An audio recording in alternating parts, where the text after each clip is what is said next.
Og vi starter. Nej, nu er vi i gang med beta. Den fungerer fint. Det går hurtigt, mand. Ja.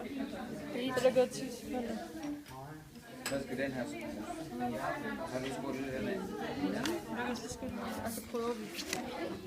Så sætter vi papirerne. Og vi prøver. Ja.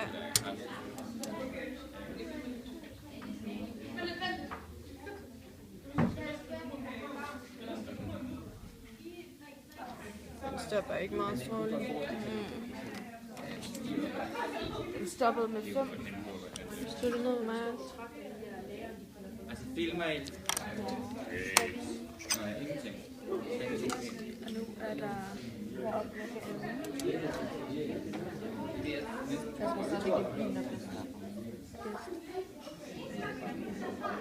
Stopper den ikke lidt bedre end den anden gjorde? Jo. Ja, 542. Men det er også sådan, at det er meget af forskel, der egentlig er. Det er da. Det hjælper faktisk bedre på beta. Okay, jeg tager så. 25. Det er faktisk sjovt. Hvor? 23. Okay. Nå, så er det 4.